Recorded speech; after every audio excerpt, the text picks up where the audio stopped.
नमस्कार। On the grill पर आज के रोस्ट में आपका स्वागत है। वामपंथी एक मजेदार प्रजाति होते हैं। वामपंथ ने उससे भी ज्यादा मजेदार। यूं तो मूर्खता में लिंग भेद करना वोक लिबरलों की मान्यताओं के खिलाफ है, लेकिन वामपंथियों और वामपंथनों में मुझे चुनना पड़े तो मैं चर्सी वामपंथनों को ज्यादा नंबर दूंगा। एक हार्वर्ड गच्छिनी वामपंथन के कारण पूरे विश्व में यह अमेरिकी विश्वविद्यालय यानी हार्वर्ड यूनिवर्सिटी चर्चा का विषय बन गया। इधर मोदी जी भारत को विश्वगुरु बनाने के चक्कर में दाढ़ी बढ़ाकर निकल पड़े हैं, और वहीं आज के दौर में एनडीटीवी जैसी संस्थाओं में ऐसे भी लोग हैं जो नाइजीरिया के प्रिंस से $10 लाख पाने के लिए अपना क्रेडिट कार्ड, सीवीवी और ओटीपी मेल में भेज देते हैं।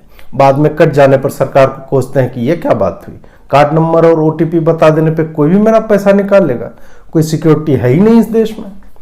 अब जबकि एक पत्रकार ने अपनी मूर्खता का ढिंढोरा पीट दिया है, वो कन्याओं पर दुख का पहाड़ टूट पड़ा है। वो भावुकता भरे लहजे में संघियों से अपील कर रही हैं कि जब कोई पहले से ही परेशान हो तो उसको लात नहीं मारते।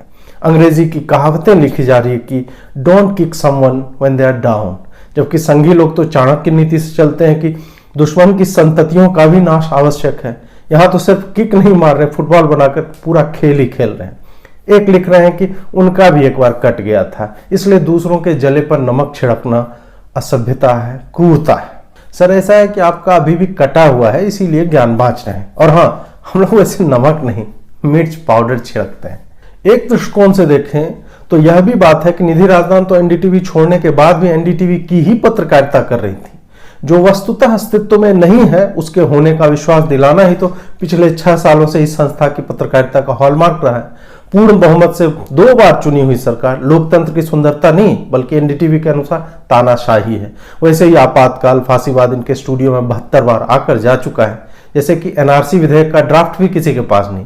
लेकिन इस जिम्मेदार संस्था ने हमें बताया कि अगर आ गया तो उसके क्या क्या नियम कानून होंगे और कैसे समुदाय विशेष को मोदी और शाह एक एक साइड से पकड़कर बंगाल की खाड़ी में फेंक देंगे। ऐसे में सुश्री निधि जी, इन्होंने अपने ज्ञान और अनुभव निधि का ही उपयोग किया है कि जो जॉब कहीं थी ही नहीं वो उन्हें मिल गई, जो डिपार्टमेंट अस्तित्व में है ही नहीं वो वहां का पता जानती हैं, जो विषय कभी पढ़ाया ही नहीं गया हार्वर्ड में वो उसकी एसोसिएट प्रोफेसर बन गई, जो क्लास कहीं होता नहीं वो वहां पढ़ाने का दावा ट्विटर पर कई बार कर चुकी।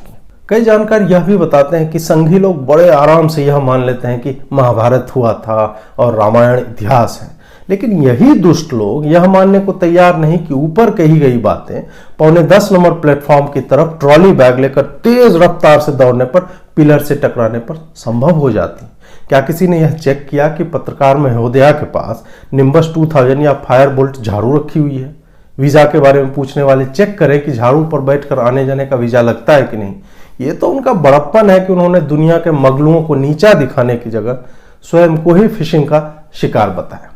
कहा तो यह भी जा रहा है कि अंग्रेजी धारावाहिक सूट्स के निर्माताओं ने माइक रॉस के उस एपिसोड के बाद के सारे एपिसोड को दोबारा शूट करने का निर्णय लिया है जहां लुइस लिट ने रॉस से यह पूछा था कि अगर वो हार्वर्ड गया है तो किसी भी प्रोफेसर का नाम बता दे। इंटरनेट पे घूम रहे मीमों के अनुसार इस एपिसोड में अब माइक रॉस लुइस लिट के प्रश्न के जवाब में सुश्री निधि जी का नाम लेंगे। निधि जी इस प्रोडक्शन का भी हिस्सा बनेंगी ताकि संघियों द्वारा मजे लिए जाने की बातों पर पूरी तरह से पानी फेरा जा सके। इससे और कुछ हो न हो, यह तो हो ही जाएगा कि चाहे एनडीटीवी हो या अशोक विश्वविद्यालय या फिर दर्जनों वैसे संस्थान जिन्होंने निधि जी को बतौर एसोसिएट प्रोफेसर हार्वर्ड लिखकर अपने आयोजनों में बुलवाया, उन्हें लोगों से माफी नहीं मांगनी पड़ेगी। आप कहेंगे कि अजीत जी वो तो टीवी सीरियल है, असल में थोड़े ना प्रोफेसर हो गई। तो मेरा जवाब है कि एनडीटीवी में भी तो पत्रकारिता के नाम पर सास बहू और सौतिया डाह वाला सीरियल ही तो चल रहा है पिछले 6 सालों से। She will feel at home, makeup करो, टेलीप्रॉम्प्टर पर जो कहानी लिखी हुई है उसको पढ़ो, घर जाओ। आप ही निधि जी की 20 साल की कालजयी पत्रकारिता के बस 2 नमूने मुझे दिखा दीजिए जिसके आधार पर हार्वर्ड की प्रोफेसरी तो छोड़िए, उन्हें पत्रकार ही मान लिया जाए। मुझसे मत पूछिए, क्योंकि हमने दिल्ली के हिंदू विरोधी दंगों के समय और बीएचयू में फिरोज खान की एंट्री पर सिर्फ 2 साल में 2 बहुत बड़े मुद्दों को न सिर्फ कवर किया बल्कि उसे आखिरी परिणाम तक पहुंचाया। खैर, अपनी ही बड़ाई कितनी की जाए, कहीं लोग निधि राजदान न कहने लगे। मूढ़मतियों के बारे में यह भी कहा जाता है कि उनका आत्मविश्वास अत्यंत ही उच्च स्तर का होता है। टैलेंटेड लोगों का भी होता है, ऐसी कोई बात नहीं है। जैसे कि आप निधि जी को ही देख लीजिए कि पिछले 6 महीनों से आई एम टीचिंग एट हार्वर्ड इससे लेकर प्रणय रॉय के you will make Harvard proud, इसके बीच बिना क्लास गए ही स्वयं को प्रोफेसर कहने का आत्मविश्वास, ये टैलेंट नहीं तो और क्या है? ऐसे लोग ही टैलेंटेड होते हैं जो बीटेक का फॉर्म भरते ही फेसबुक पर नाम से पहले ER लिख देते हैं। लोग यह समझना ही नहीं चाहते कि एक अच्छा प्रोफेसर जब प्रोफेसर नहीं भी होता है तब भी वो प्रोफेसर होने की प्रैक्टिस करता रहता है। जैसे कि लॉन्डे सिंगल होते हैं लेकिन डबल होने की प्रैक्टिस करते रहते हैं, प्रोफाइल में इन रिलेशनशिप लिखकर वो पोस्ट शेयर कर देते हैं। ऐसे में कोई दुष्ट व्यक्ति उनके नीचे कमेंट में विद माय हैंड लिख जाता है, जो कि निंदनीय और दुर्भाग्यपूर्ण कहा जा सकता है। खैर, कई बार हम बदलाव होने पर सहज नहीं हो पाते, तो अगर उस तर्क से देखा जाए तो बिना क्लास लिए ही I am teaching at Harvard लिखने वाली निधि सिर्फ उस बदलाव को लेकर सहज होने के लिए कि कहीं वो हार्वर्ड में गई और वहां किसी ने कह दिया गुड मॉर्निंग प्रोफेसर, तो एंकर से प्रोफेसर सुनने में अजीब ना लगे, पहले से ही हर जगह लिखकर वो प्रैक्टिस बना रही थी अपना। अब कोई दुरात्मा यह पूछ देगा कि अजीत जी, आपने पहले बताया कि जर्नलिज्म का तो डिपार्टमेंट है ही नहीं वहां, तो वो कहां जाने की और क्या प्रैक्टिस कर रही थी?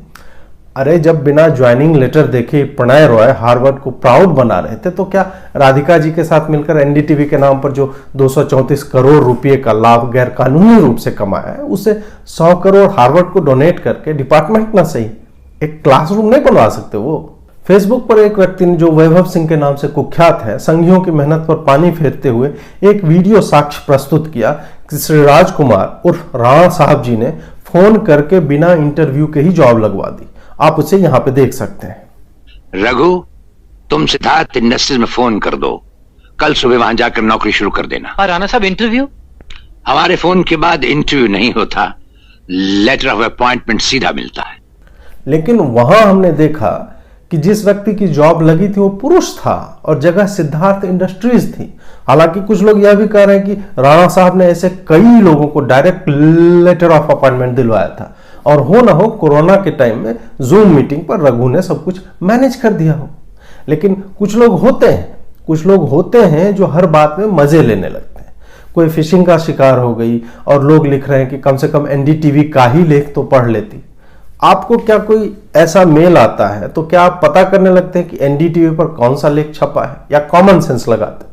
मान लीजिए कि जिसको कॉमन सेंस है ही नहीं, जो स्वयं में इतना भरा हुआ हो कि इस बात को लेकर निश्चिंत हो जाए कि उसके एंकरिंग के कारण ही हार्वर्ड सीधे एसोसिएट प्रोफेसर की नौकरी दे रहा है, वो क्या पता करने का परिश्रम करेगा या वहां जाकर किस जूते के साथ कौन सी टाई सूट करेगी वो तय करेगा? या यह भी तो हो सकता है कि रघु ने फोन कर दिया हो हार्वर्ड में।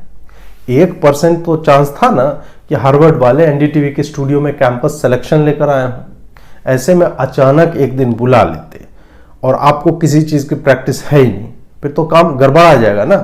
कपड़ा लत्ता ठीक करना होता है, जीभ टेढ़ी करके अंग्रेजी बोलने की प्रैक्टिस करनी होती है, बिना जॉब कंफर्म हुए ही दूसरों के बधाइयों का धन्यवाद देना होता है। यह धन्यवाद देने वाला टैलेंट सिर्फ उन निर्लज्ज लोगों में होता है जो आपकी पूरी फेसबुक पोस्ट चुरा कर अपने वॉल पर लगा लेते हैं और नीचे कोई उनकी लेखनी की बड़ाई करता है तो आभार सर, सब आप ही का आशीर्वाद है, ये कह के लहरिया लूटते हैं। खैर, आप लोग तो डहजरंत और ईर्ष्यालु लोग हैं जो एक स्त्री को आगे बढ़ते देखना नहीं चाहते। हो तो यह भी सकता है किसी समानांतर ब्रह्मांड में निधि जी हार्वर्ड में एसोसिएट प्रोफेसर नहीं, जर्नलिज्म डिपार्टमेंट की एचओडी हो तो यह भी सकता है कि पूरी धरती किसी परग्रही का साइंस प्रोजेक्ट हो तो यह भी सकता है कि मल्टीवर्स के कॉन्सेप्ट में एक जगह निधि राजदान पत्रकारिता भी कर रही हूं। जानता हूं पत्रकारिता वाली बात सुनकर आपको आश्चर्य होगा, लेकिन संभव तो है ना। पंडित नेहरू जी ने सरकंडे की नई कलम की नोक को इंक में डुबाकर संविधान में साइंटिफिक टेम्पर डेवलप करने को कहा था, और यहां हम लोग बस टेम्पर डेवलप कर पाए हैं। उससे आगे आए तो मोबाइल के टेम्पल ग्लास यानी टेम्पर्ड ग्लास तक पहुंचे हैं। साइंटिफिक बात तो यही है कि कई ब्रह्मांड, मल्टीवर्स का कॉन्सेप्ट, जहां हम सब के डुप्लीकेट हैं और अलग अलग जगहों पर हमारे डुप्लीकेट अलग अलग काम कर रहे हैं। अतः मैं तो यह सोच रहा हूं कि जो निधि राजदान किसी दूसरे ब्रह्मांड में काले कपड़े पहने हुए अपने विद्यार्थियों द्वारा good evening Nidhi Razdan associate professor Harvard का जवाब a very good evening to you too कहकर जवाब दे रही होगी, उसे हमारी क्षुद्रता पर कितना तरस आ रहा होगा यार। क्योंकि सिर्फ उसे पता है कि कैसे फ्लैश नामक सुपर हीरो ने छाती पर टैक्योन लगाकर हमारे ब्रह्मांड में प्रवेश किया और अपने धरती की निधि को यहां रखकर हमारी निधि को उसके पार लेकर चला गया। आज हम उसके मजे ले रहे हैं, जबकि वो जानती है कि वो जहाँ है वहाँ हार्वर्ड भी है, क्लास भी है, विषय भी है और प्रोफेसरी भी है। नमस्कार दोस्तों, अगर आपको ये रोस्ट पसंद आया तो लाइक, शेयर और सब्सक्राइब कीजिए। चैनल पे जो नोटिफिकेशन बेल लगा लीजिए ताकि एक भी रोस्ट जो है मिस ना हो। बहुत बहुत आभार जुड़ने का। नमस्कार।